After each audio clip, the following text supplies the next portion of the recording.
Good morning. I'm Dr. Wilson Paul, Associate Professor, Department of Corporate Secretaryship of KCS Kasnada College of Arts and Science. Let us see what is firm underwriting first. The underwriter must subscribe for the shares or debentures underwritten by the firm themselves. When there is over-subscription also, underwriter gets priority over the general public for the shares or debentures underwritten by the firm. So that is really the firm underwriting. There are two ways which deals the firm underwriting.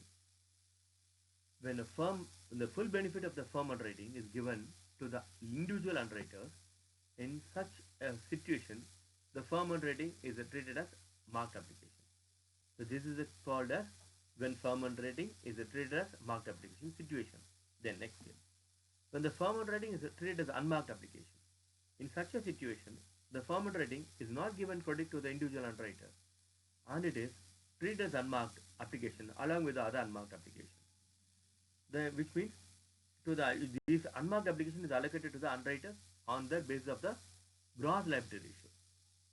Okay. Now let us see how it is worked out. The next slide. This is the format of the firm underwriting treating the marked application. Here, the gross liability first. It starts with the gross liability, then followed by the marked application. Once after subtracting the marked application, then followed by the firm underwriting. Once you subtract the firm underwriting, then it will be followed by the unmarked application. After the unmarked application, you will add back the firm underwriting. Then you will get the called as total liability of the underwriter. So that is the final liability, and that is called as net liability of the underwriter after adding back your firm underwriting.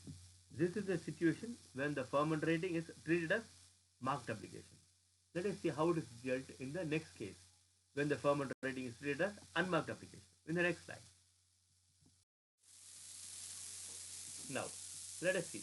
Here, the firm underwriting is treated as unmarked application.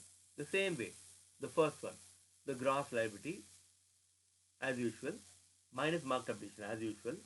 After this, you will get the unmarked application, not the firm underwriting, as in the previous case. In the previous case, we subtracted the firm underwriting, then we came the unmarked application. Now here, there is no firm underwriting at all. We will subtract the unmarked and treat this firm as unmarked. Okay, so that is what is given here. After that, you will finally again add back, as you did earlier, you will add back the firm underwriting to find out the total liability or net liability of the underwriter. So this is how you do the firm underwriting. Thank you.